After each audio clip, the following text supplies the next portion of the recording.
안녕하세요. 크립토TV입니다. 2010년 미국에서 비트코인 10,000개를 피자 2판으로 결제하신 분이 있었다면 2013년 한국에는 파리바게트에서 비트코인 결제를 국내 최초로 도입한 사장님이 있었다고 하는데요. 현재는 어떤 상황인지 한번 알아보도록 하겠습니다. 2013년 12월 전설의 인천의 문익점 아저씨가 계셨는데, 그러니까 성함이 문익점 씨가 아니고요. 과거에 목화 들여온, 한국 최초로 들여온 문익점 조상님 계시죠. 그분처럼 한국의 비트코인 결제를 국내 최초로 도입했기 때문에 이런 별명이 붙은 것 같습니다. 그리고 뭐 어디서든 국내 1위 그리고 최초만 기억을 해주겠죠. 2위, 3위보다는요. 그래서 한국에서 비트코인으로 빵을 사 먹을 수 있는 가맹점 국내 1호다 해가지고 파리바게트 인천시청역점이 정말 어마어마하게 많은 전파를 타면서 기사가 쏟아져 나왔었습니다. YTN, KBS 등등 많이 나왔었고요. 그러니까 요 보도 이후로 사람들이 제 얼굴을 알아보기도 합니다. 그만큼 이제 이 대표님은 유명 인사가 되셨던 것 같은데요. 하나 일단 얼마를 벌었는지 앞서서 궁금한 게 생기더라고요. 당시 55세, 그러니까 지금은 65세가 넘으신 거죠. 나름 연배가 있으신 이종수 사장님이 어떻게 비트코인을 처음 알게 됐을까? 이렇게 빨리. 이게 일단 궁금해서 좀 파보게 됐는데요. 알아보니까 미국에 유학 간 아들들 덕분이다. 이런 얘기를 하시더라고요.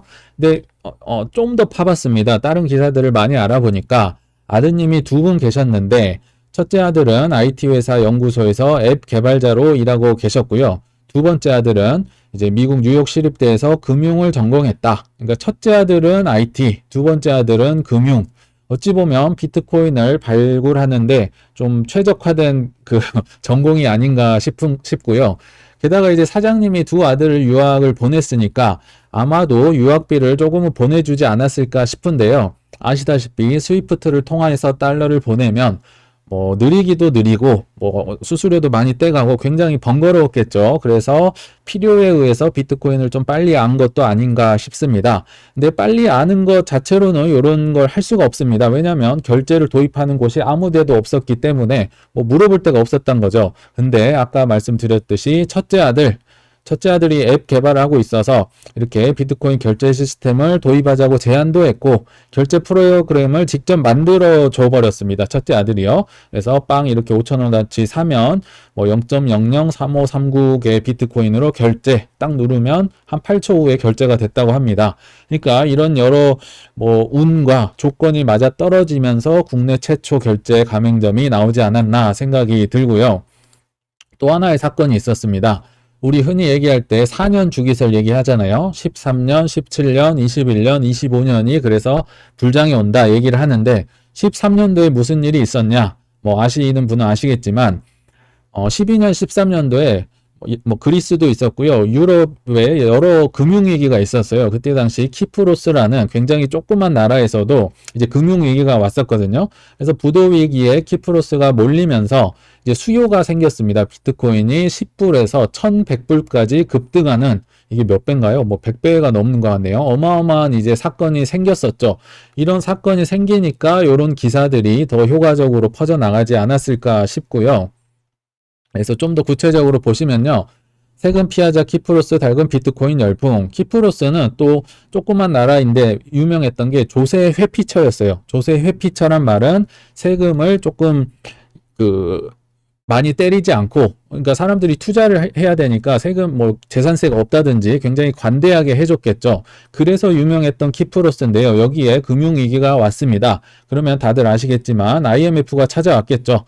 그러니까 국가 부도 위기에 몰렸던 키프로스는 2013년 4월에 IMF에 구제 금융 신청을 했습니다. 근데 이분들이 어떤 일 하는지는 우리 97년도에 익히 봐서 잘 알고 있겠죠. 말도 안 되는 트집을 잡습니다. 일단 일반 국민들, 키프로스 국민들을 상대로 은행에서 예금 빼갈 때, 돈 빼갈 때 10% 내놔. 10% 내놔인 겁니다. 일반 국민들. 10%도 굉장히 화가 나는 거죠. 내 돈 내가 뺐는데 10% 내놓으라는 겁니다. IMF한테 세금 내라는 거죠. 그 세금 피하자가 그 나라에 내는 세금이 아닙니다. IMF에 내야 된다는 거예요.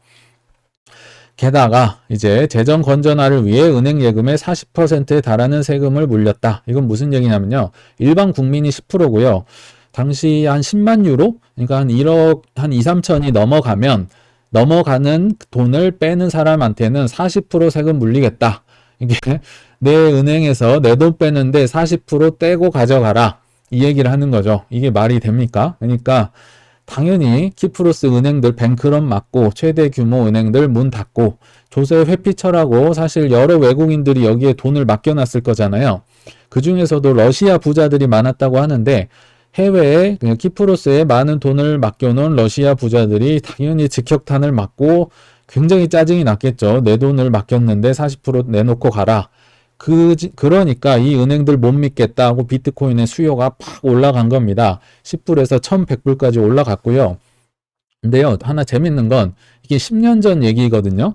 근데 지금까지도 계속 반복되고 있습니다. 레바논, 시리아도 있었고, 또 최근에 러시아 전쟁도 있었고, 중국도 전쟁 나면 또 이런 거 반복되겠죠. 게다가 고위 인플레다 어쩐다 해서 난민의 아프리카는 계속 쓰이고 있는데, 그럴 때마다 IMF랑 엘살바도르 법정 통화할 때마다 IMF가 때려 맞는 거죠. 막아버리니까 그거 그냥 반짝하고 끝났네. 이거 하면 안 되겠네. 계속 이게 반복이 10년간 됐습니다. 그러니까 이런 사건이 있을 때마다 이제 많은 사람들이 이제 비트코인을 알지만 투자는 하지 않는 이런 상황이 10년째 반복됐다고 보시면 될 것 같고요. 아무튼 이런 사건 덕분에 더욱더 이 가맹점이 홍보가 많이 됐다고 보는데요. 그러면 이제 궁금한 게 있죠. 이 파리바게뜨 사장님이 살림살이가 좀 나아지셨을까? 요게 궁금하더라고요. 일단은 한 보도가 거의 한 달 정도 됐던 것 같아요. 13년 12월에요. 근데 한 2, 3주 후에 이제 기자들이 많이 찾아갔겠죠. 왜냐하면 한 달을 정말 100배 이상 올랐으니까 신났겠죠. 그래서 기자들이 찾아가 보니까 지금까지 한 달 정도에 얼마 벌었을까? 한 6만 5천 원 정도 팔렸다고 합니다. 근데 그때 당시엔 코빗밖에 한국엔 거래소가 없었습니다. 그래서 여기에서 이제 환전을 하면 8만 5천 원, 그러니까 6만 5천 원 팔았는데요. 8만 5천 원으로 한 20, 30% 올랐다는 거죠. 아무튼 정말 미미한 수준의 이제 비트코인 결제가 이루어졌고, 그마저도 7명이 왔는데 그 7명도 비트코인 거래소 관계자, 채구라는 사람, 기자, 이런 사람들밖에 없었다. 그러니까 장사는 비트코인으로는 거의 안 됐다고 보시면 되겠죠. 그러니까 사람들이 많이 문의는 오더라. 근데 사장님은 당장의 수익보다는 앞으로는 비트코인 활용도가 높아질 때를 대비해 차분히 준비할 거다. 이런 좋은 마인드를 가지고 계속 묵묵히 버텨가겠다. 이런 얘기를 한 거죠. 근데요, 이거는 이제 한 2, 3주 후의 얘기였고요. 한 2, 3년 후에 이제 어떻게 됐는지 다시 한번 기사가 나왔습니다. 17년 11월 달 기사인데요. 비트코인 결제 이용률이 저조하다. 유지업체도 거의 없다. 그래서 이제 국내 첫 도입한 파리바게뜨도 운영 중단을 했다. 비트코인 결제 안 한다. 이런 기사가 떴습니다. 근데 하나 궁금하더라고요. 2017년 11월이면요. 불장 왔을 때거든요. 17년 말이니까. 근데 왜 이게 결제가 이용 저조하다고 해서 중단을 했을까? 한번 쭉 읽어보니까요. 일단 이용률 저조, 비트코인 결제가 안 됐다는 건 그럴 수 있어요. 근데 16년 8월 이전 매장 점주가 사업권을 넘기면서 불장이 오기 한 1년 반 정도 전에 이미 사장님이 못 버티고 사업권을 다른 분한테 팔았다. 가게 팔았다는 거죠. 그러니까 13년 말에 불장이 왔다고 치면요. 14년, 15년, 16년 중간쯤, 그러니까 2년 반에 그 지긋지긋한 엄청난 하락장을 못 버티고 결국은 접었다. 물론 파리바게뜨가 기본적으로 장사가 안 됐을 것도 있겠지만 아마도 그렇게 최초로 비트코인을 발견을 하고 그것도 이제 100배 이상 뛰는 걸 보셨다면 당연히 투자도 하셨을 거라고 저는 보거든요. 근데 그 엄청난 하락장, 지금도 하락장 맞죠? 요거를 버티지 못하고 철수했다. 이렇게 보시면 되겠죠. 그리고 하나 소개를 아까 못 드린 게 있는데요. 2013년 12월 달에 기사가 엄청 많이 있었다 하잖아요. 거기에 댓글을 보면 다 성지순례 왔습니다. 부럽습니다. 이때 비트코인 수십 개 살 걸. 계속 이런 기사 댓글만 있었거든요. 근데 어떤 한 분의 댓글이 제 눈에 들어오더라고요. 이분은 어떻게 얘기를 했냐. 웃으시면서 2013년 12월 4일에 비트코인 샀으면 2년간 6토막 났다. 지금이야 올랐으니까 저때 샀어야 이러고 있지만 근데 지금이라고 하는 것도요, 21년 불장이 아니라 17년 불장 얘기하는 겁니다. 그러니까 그렇게 많이 오른 것도 사실 아닌데, 그러니까 최고점 찍고 13년 12월 4일에 사면 130만 원이었는데요. 2015년에 20만 원까지 내려왔다. 여섯 토막도 더 났는데 버틸 수 있을까 니네들이 이렇게 약간 팩폭을 날리는 거죠. 그만큼 투자가 어렵고 고점에 들어오시면 정말 투자가 더 어렵다고 보시면 될 것 같아요. 그러면 또 여기서 저는 궁금한 점이 생겼습니다. 제가 생각할 때 한국 최초로 국내 결제 비트코인 도입하셨던 분은 그렇게 많이 부자가 되진 않았을 거라 보고요. 그러면 세계 최초가 있죠. 2010년 5월 비트코인이 나온 지 불과 한 6달 됐을 때 비트코인 10,000개로 피자 2판 사드신 분 있다고 다들 뭐 이때 때문에 이제 5월 22일이 피자 데이로 생겼는데요. 이분은 과연 안녕하실까? 부자가 됐을까? 이런 궁금증이 드시잖아요. 그래서 제가 다시 한번 부연해서 설명을 해드릴게요. 일단 2010년 5월 18일 플로리다에 사는 라스즐로우라는 닉네임의 이제 비트코인 포럼 이용자가 비트코인으로 피자를 사 먹겠다 제안하는 글을 올렸다고 합니다. 뭐 블로그나 어디 트위터에 올렸겠죠. 그래서 라지 사이즈 피자 2판을 나한테 보내주면 10,000개 내가 비트코인 지불해 줄게. 이렇게 얘기를 했었고요. 그래서 이렇게 얘기한 목적이 호텔 룸 서비스처럼 비트코인으로 피자를 주문을 할 수 있는지 없는지, 물물 교환할 수 있는지 없는지를 알아보고 싶은 거다. 뭐 만들어서 주든 배달을 해주든 아무 상관없다. 관심 있으면 연락 달라. 어디에 뭐 블로그에 올렸겠죠. 그러니까 이제 댓글이 수십 개, 수백 개 달린 거고요. 근데 이분은 어찌 보면 좀 운이 아까 그 앞선 사장님처럼 운이 좀 좋았던 것 같아요. 이분은요. 그 앞선 첫째 아들처럼 IT, 그러니까 프로그래머였어요. 그리고 심지어 비트코인을 채굴도 하셨던 분입니다.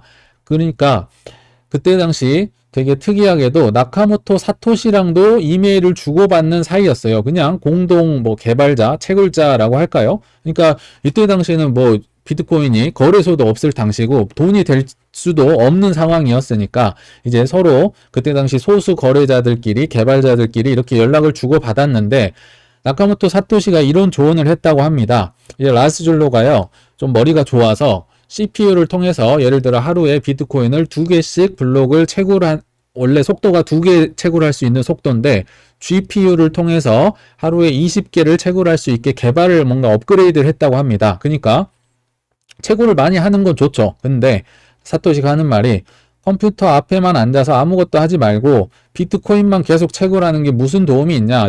실물 화폐로서 기능을 할 수 있는 게 중요하다. 이렇게 사토시가 조언을 한 거죠. 그러니까 여기에서 다시 한번 알 수 있는 게 나카모토 사토시는 비트코인을 화폐로 만들었다. 다시 한번 확인을 할 수 있었고요. 그러니까 라스줄로가 오케이 맞다. 네 말이 맞다 하면서 이제 실제로 피자랑 비트코인 바꿔보자. 이때만 해도 뭐 비트코인이 돈 된다고 아무도 생각을 못했을 때니까요. 그래서 어떤 방식을 했냐? 아까 어디에 글을 올렸다고 했잖아요. 근데 비트코인 10,000개를 뭐 파파존스 이런 데 보내준 게 아니라요. 절코스라는 닉네임을 쓰는 다른 비트코인 유저, 예를 들면 저 같은 사람이 있었던 거죠. 저 같은 사람이 자기 신용카드로 그냥 피자 가게에서 긁고 결제를 하고 라스줄로에게 비트코인 10,000개를 받은 겁니다. 그러니까 중개거래인 거죠. 정확히는 피자 가게에 결제하고 이런 시스템 자체가 이때는 없었으니까 제3자가 내 카드로 긁고 라스줄로에게 비트코인 10,000개를 받았다고 합니다. 아무튼 이게 역사적인 사건이었고요. 비트코인 통해서 세계 최초로 이제 실존하는 물건을 거래한 사례로 기록됐다. 아무튼 의미가 있는데요. 여기서 또 하나 궁금한 게 있죠. 그러면 비트코인 10,000개가요. 그냥 말이 쉽지 수천억입니다. 현재 기준으로 하면요. 수천억을 피자 2판으로 사 먹었어요. 근데 그러면 이분 후회 안 하실까요? 수천억입니다. 수천억. 근데 여기에 대해 이분이 이제 2019년도에 인터뷰한 기사가 있었는데요. 그냥 7마디로 요약을 하면요. 후회하지 않는다. 끝입니다. 후회하지 않는다. 왜냐? 나는 그걸로 딸 2명과 피자 맛있게 사 먹었고 2019년 당시도 10만 개 이상을 계속 채굴을 하고 소비를 하면서 나 비트코인 많아. 그런 거 뭐 잘 썼다. 뭐 후회하지 않는다. 이렇게 대범한 모습을 보였거든요. 그러면 여기서 또 궁금한 점이 있죠. 빵집 사장님도 국내 최초고 라스줄로도 세계 최초인데 왜 빵집 사장님은 부자가 못 되고 라스줄로는 이렇게 대범하게 후회하지 않는다면서 비트코인 가격에 상관없이 뭐 오르든 내리든 계속 채굴을 하고 이걸 또 써먹고 이렇게 했다는 거죠. 왜 이런 차이가 있었을까? 제가 한번 생각을 해보니까요. 첫째, 빵집 사장님은요. 남이 좋다고 해서 시작을 한 겁니다. 물론 이렇게 얘기할 수 있죠. 아들들이 IT하고 뭐 금융하고 똑똑한 거 아니냐? 그건 아들입니다. 아들이 똑똑하다 해서 아버지까지 똑똑한 거 아니고요. 아버지가 부자여서 아들이 부자 되는 거 그런 거 절대 있을 수 없는 일이죠. 내가 공부를 해야 되는데 빵집 사장님은 내가 공부를 한 게 아니고요. 라스줄로는 내가 공부를 해서 여기에 비전이 있다고 해서 이제 확신을 가지고 있으니까 가격에 상관없이 채굴을 계속 했겠죠.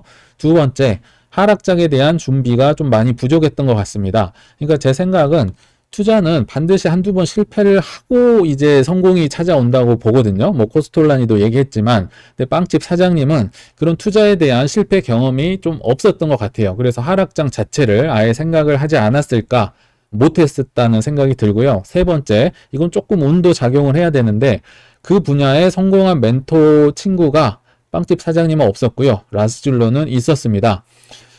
테슬라나 비트코인이나 지금이야 뭐 다 누구나 다 알죠. 근데 아무도 모를 때 뭐 사서 투자를 한다고 생각해봐요. 근데 뭐 중국이 막았다, 악재 기사, 뭐 박상기에 난 터졌다고 해봐요.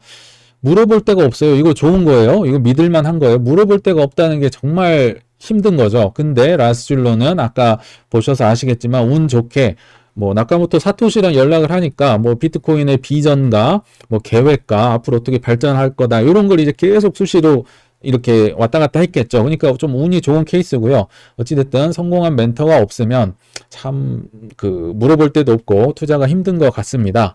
그래서 결국 운 좋게 좋은 걸 먼저 알았다고 하더라도 내가 믿음이 없으면요. 길어지는 하락장을 버티지 못할 겁니다. 그러나 빵집 사장님도 이번 실패를 계기로 꾸준히 공부를 하셨다면 또 다른 이제 불장의 기회를 앞으로 잡으실 거라 보고요.